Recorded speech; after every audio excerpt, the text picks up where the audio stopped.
یو محترم پوښتنه کړې ده، وایي د صلات الاوابین لمونځ څنګه دی، یو څه وخت کېږي او څو رکعته دی او په څو سلامه باندې کېږي. محترمه، صلات الاوابین لمونځ د ماښام د فرضو څخه وروسته 6 رکعته نفلي لمونځ دی، د 2 رکعته سنتو په شمول باندې. او دا خبره چې صلات الاوابین لمونځ په څو سلامه باندې کېږي، په دې کې 3 قوله دي. یو قول دا دی چې ټول په یوه سلام دي کوي، او دوهم قول دا دی چې دغه 4 رکعته صلات الاوابین دي په یوه سلام باندې وکړي، او دریم قول دا دی چې 2 رکعته دي په یوه سلام باندې وکړي.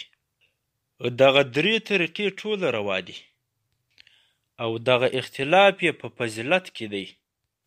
نو په مجموعة الفتاوا کې لیکلي دي چې زموږ په نظر باندې د تقریرات رافعي د عبارت پر بنا دوهمه طریقه افضله ده، چې 2 رکعته سنت به په یوه سلام باندې وکړي او 4 رکعته به په بل سلام باندې وکړي، یعنی دغه 4 رکعته صلات الاوابین به په یوه سلام باندې وکړي. وایي ځکه دلته د امام صاحب د قول مطابق د فضیلت لحاظ وکړل څو چې هغه 4 رکعته په یوه سلام باندې افضل بولي،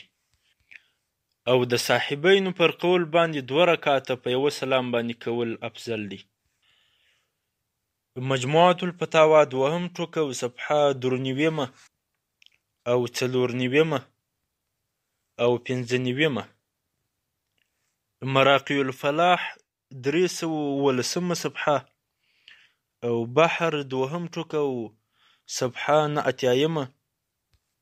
او در المختار على هامش رد المحتار اول ټوکه او صفحه 498 او رد المحتار اول ټوکه او صفحه 498 او بحر 2 ټوکه او صفحه 89.